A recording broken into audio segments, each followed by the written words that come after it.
Bang! Neeves Knives, I'm Jared, and today we have two new Bestech knives. We're going to start it off with the Bestech Blind Fury. Now we're going to talk about the good things, and then we'll talk about the negative things of each model. So starting it off, like I said, the combo designed Blind Fury. Now, if you guys don't know, my favorite knife from Bestech as of right now is the Bestech Fairchild. I think this is one of their best knives of their lineup, of the Bestech lineup. It's so good. It is a bit large though, especially for most people. It's an XL size knife. I'm hoping they do a large size version of it and shrink it down just a little bit, but man, what a great knife. I love the Fairchild. Now, like I said, this is another combo design, quite a bit different than the Fairchild, but we have an M390 Tanto blade, somewhat of a drop point Tanto. Most Tantos, the tip is not the easiest thing to get to as far as the primary tip. In many cases, the primary tip is the secondary tip. But in this case,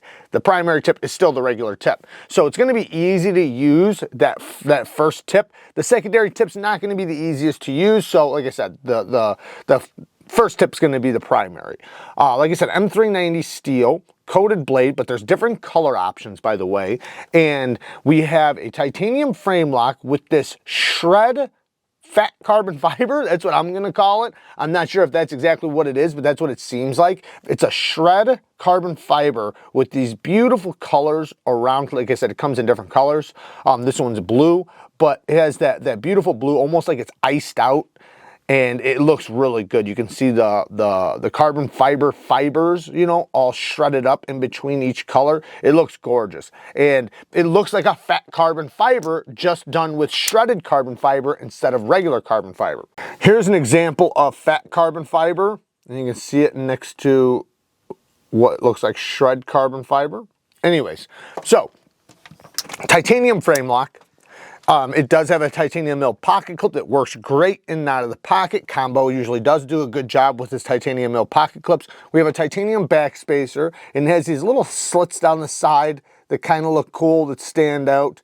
The knife is, in my opinion, more form over function, where, you know, it looks really cool and some of the things on it are more for form over function. As far as the ergonomics go, it's not going to be the most comfortable knife in the hand. It's not going to be something you're going to want to do long-term cutting with, but it's also not uncomfortable. It's not uncomfortable by any means. And you can do the trigger pull over the flipper tab because it is a very minimal flipper tab. And talking about the flipper tab, we have two forms of deployment. You have the flipper and the front flipper. So I think the primary deployment is going to be the regular flipper, which works great. Very, very smooth on the drop. Fantastic access to the lock bar. Very smooth disengagement. Then you have the front flipper, which you can do over the top, where you just put your thumb on the top and basically pull straight down, kind of like lighting a lighter or something. Or you can go right from the front, right here, and get it. You can reach over with the pointer finger. As far as doing the side finger, it's not going to be the easiest. It's just the front flipper just doesn't stick up proud enough for that. It's a little too rounded. But the action's pretty good. The action's pretty good. As far as negatives go, right? The negatives are, one, sharpening tool and plunge grind. They just put everything too close together right here. You got the scale right here. You got the front flip, or the regular flipper here. You got the plunge grind here. It's going to be very difficult, especially with everything black, to not scratch all this up when you're sharpening. When you go to sharpen this, it's going to hit the plunge grind. You're possibly going to ding your flipper tab. You could possibly hit the scale. Like I said, form over function. This needs to be separated so that it's easier to sharpen without hitting anything else. Next thing, I already said it, you know, I wish the front flipper was up just a little bit taller. It works good, but you know, if it was up a little bit taller, you'd be able to do like the side finger, and you know, it might even be just a little bit easier. Even though it's easy, it's not hard, but I kind of wish it was just a little bit taller. just a little tiny bit. Next thing is T6s. I don't like T6s. I wish it was T8s all the way around, but you know, it is what it is. And then other than that, it's just, you know, like I said, it's the form over function thing, which that's in many cases combo style. I love it when he can do the form and function, kind of like the Fairchild, where this thing is super functional, but also has that really cool, stylish look to it. Anyways, it's really cool. It's very, very well done. I think whoever gets it's going to be happy with it. But you know, like I said, it's not going to be your work knife. It's going to be a knife you're going to pull out of your pocket, look cool, make your cut, fold it back up, put it back in your pocket, and that's the type of style, that's the style knife it is. Let's get to the next one. Now the next one is the Bestech VK Void, which is an Elmax steel. Love Elmax steel. We're going to talk more about that here in a second, but Elmax steel on the sheep's foot blade, beautiful stone wash. This is going to be a utility cutting beast. It's going to be fantastic at utility cutting. They have this little inlay that's pushed in or pressed fit. It looks like a piece of copper. I think that looks pretty cool. You have shred carbon fiber with these this pivot collar that acts as an over travel stop, and you know it looks cool. It has a cool look to it, and you know it's a little bit different. Titanium frame lock, titanium mill pocket clip, again titanium mill backspacer, and you can see this has a little bit of a stylish look to it too. You have the lanyard hole, but then you can look how the backspacer is pressed in right here, but then it pops out slightly and then goes back into the handle on both sides. It kind of looks cool.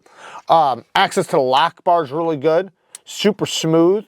The reverse flick is fantastic. So that's going to be the primary deployment, in my opinion, is the reverse flick. Yes, you can thumb flick it. And then you have the front flipper, which the front flipper works in any direction. So it is a fidgety knife for sure. As far as ergonomics go, it's not going to be the most ergonomic just because it goes from thicker to slimmer, which in my opinion is usually not the most ergonomic style of knives. It's better when it goes from thinner to thicker, but it's still going to be relatively decent. You see how the blade kind of cants upward. So when you're going to slice, you know, it's not going to trap materials like some Warren Cliffs might, because you know the blade goes upward, so things might slip a little bit. But as far as using it as a utility knife, it's going to shine because all the leverage from your cut's going to go right into that tip. So you're going to be able to trace things out, open things up. It's going to be really good at basic EDC tasks. Like, it's going to excel. So that's really, really cool. And you know, I think the size is a great size for a lot of people. Now, as far as negatives go, let's talk about some of the negatives. One, the front flipper jimping. I wish it wasn't as slick. It's slick jimping. I wish it was more catchy. I find myself slipping off of it sometimes, even though it's very easy to use. I'm not saying it's hard to use. I'm just saying I find myself slipping sometimes because it's not the catchiest of jimping for a front flipper. And I wish the jimping went up and around, so when you hit the corner, you don't just slide off. So that's one negative. Next negative is the sharpening tool and plunge grind again. It's too close to everything. So when I sharpen, I'm definitely going to sharpen all the way back to here. Not even intentional. I'm going to try to sharpen from here forward so I don't go back to here, but after one, maybe, yeah, probably one sharpening, this is going to find its way back here and it's going to start hitting back here. And by the second sharpening, you know, it could possibly look like a mess. Now, I can always cut in my own sharpening choil or my own sharpening notch. So is it that big of a deal? Not really. But, you know, it's cool when you just don't even have to worry about that when it's already set up for you to sharpen. The next thing is, again, T6s. Don't like to see T6s. And my final thing, which is probably the most important thing on this knife, or my biggest complaint, is I seen on their site that is 59 to 60 HRC on this Elmax. So those of you that don't know, Elmax on a folding pocket knife should be between 61 to 62. That would be way better. So 61 to 62 is where we want to see Elmax in the, at least as far as being optimal goes. Now 60 to 61, we might even say that's okay, right? But 59 to 60, that's just a little too soft, because you know, you don't want it at 59. And if people understood the difference between that 1 or 2 HRC differences in edge retention, it's massive. Like I did, I'm not gonna go too deep into it, but just one test I did was over 150 foot difference in cutting in a 1-inch section from between 61, 62 to 63, 64. So, you know, that's a huge difference. So am I saying that this is bad, or, you know, is it like a bad heat treatment? No, I'm not saying that. I'm saying it's soft. I'm saying it could be harder, therefore you'd have better edge retention. There's no toughness. You're not looking for toughness in this blade. You know, you're looking for edge retention. It's already going to be plenty tough, even at 61 to 62. So, you know, it's a folding pocket knife, right? It's not a pry bar, it's not a chopper, it's not something you're gonna baton with. So it just doesn't make sense to heat treat it that soft for LMAX. So I'd love to see them bump that up. You know, and I could say the same thing for their M390s. But as far as their M390 goes, you know, they are labeling it between 59 and 61, and we want to see it between 61 and 62.